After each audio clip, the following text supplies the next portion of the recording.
Hello everyone, this is Tom Fox. I'm the Compliance Evangelist, and I'd like to welcome you to 1 Month to Better Third-Party Management. This month's podcast series is sponsored by Opus. Opus helps free your business from the complexity and uncertainty of managing the risks associated with your customers, vendors, and third parties.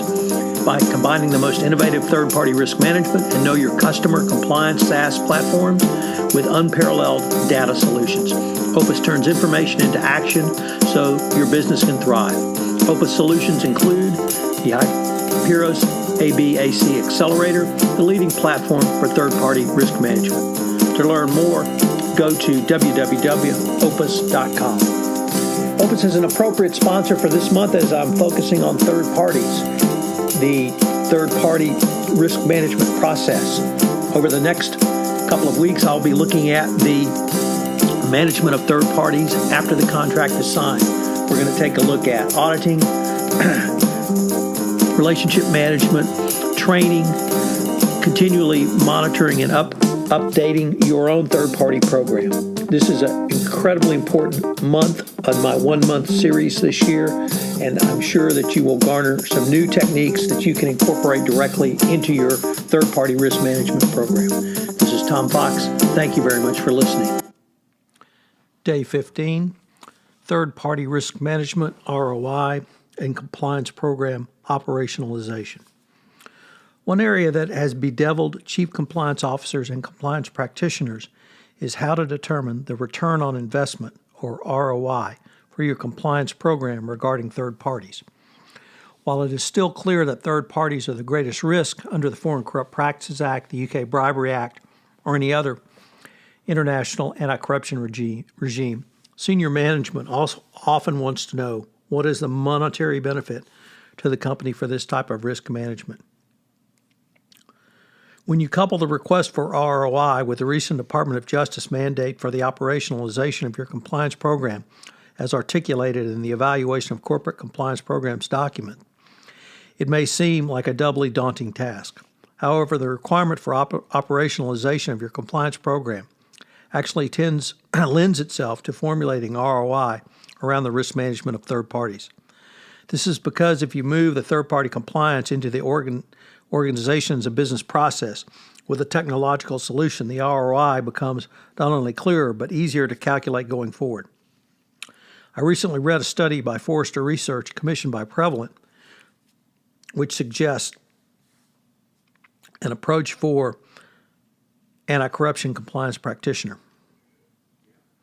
In a recent study, there was a comparison between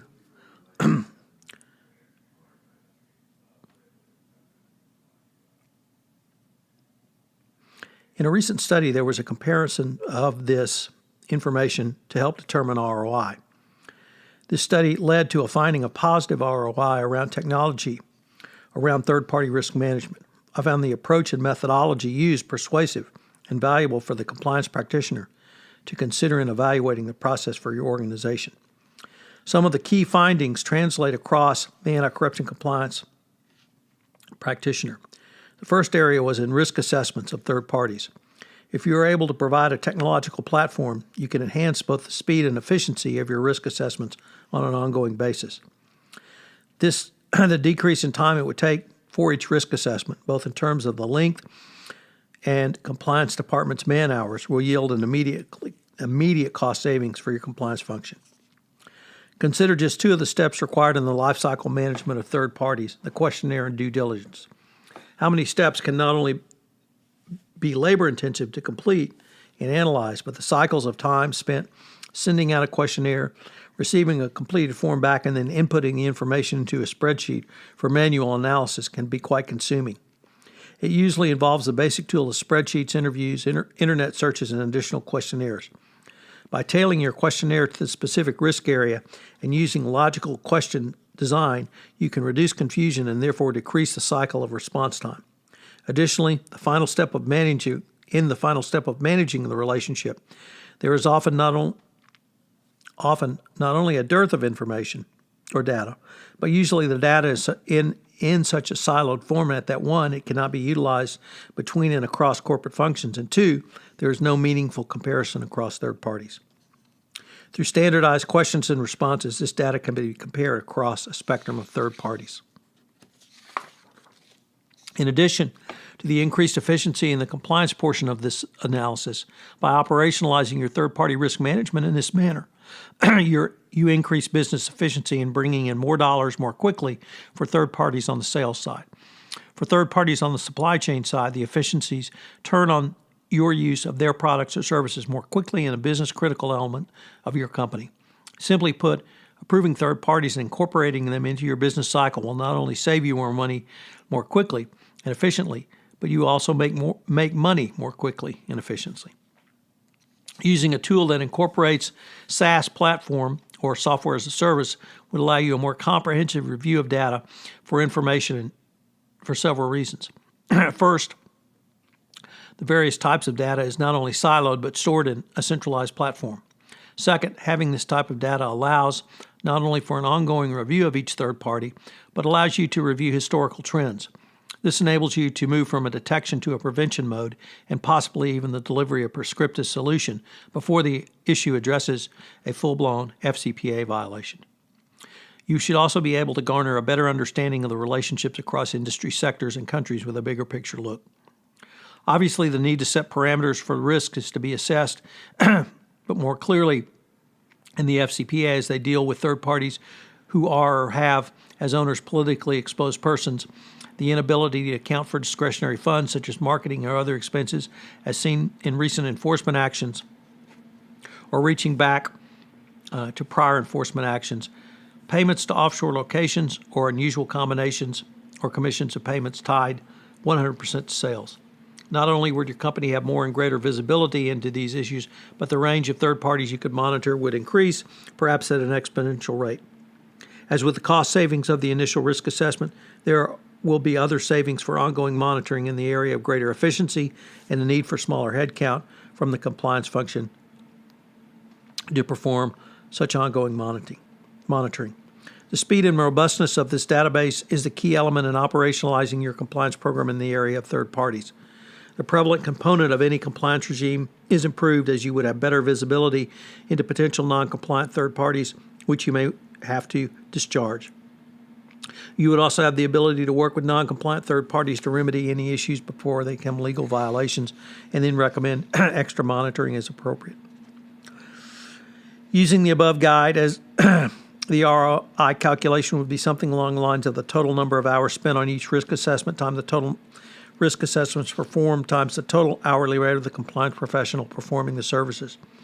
If you spent 20 hours on 50 risk assessments, the hourly rate for your in-house compliance officer is $100.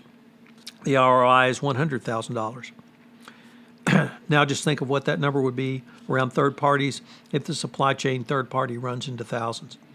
Even with a round number of 1,000 up for such third parties, your ROI increases to $2 million.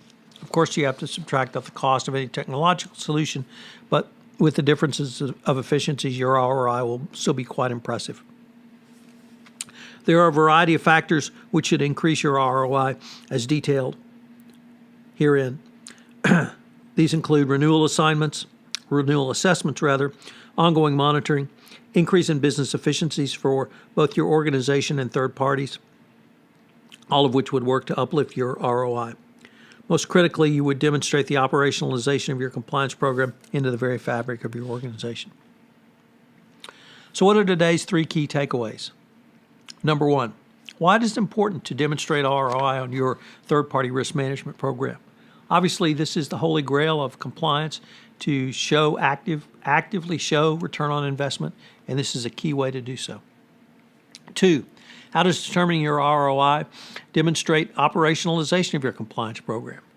Well, as I indicated, not only do you have greater efficiency in your third-party program, but you more greatly operationalize it by cutting across the silos and using that data to take a historical look at where things are and where things are going. And then, finally, number 3, it can help tear down these silos that I continually talk about and continually run into throughout this series. To the extent you can cut across the various silos of your organization, the more efficient you'll be, and at the end of the day, the more profitable you will be. This is Tom Fox. Thank you very much for joining me for day 15, and I hope you'll join me tomorrow for day 16 of 1 month to better third-party management. This is Tom Fox. I hope you've enjoyed this episode of 1 month to better third-party management.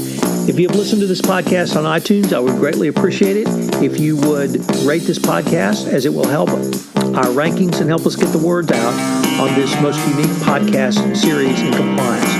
Also, if you have any questions, please feel free to email me at tfox@tfoxlaw.com. This is Tom Fox. Thank you very much for listening to today, and I hope you will listen tomorrow on another episode of 1 month to better third-party management.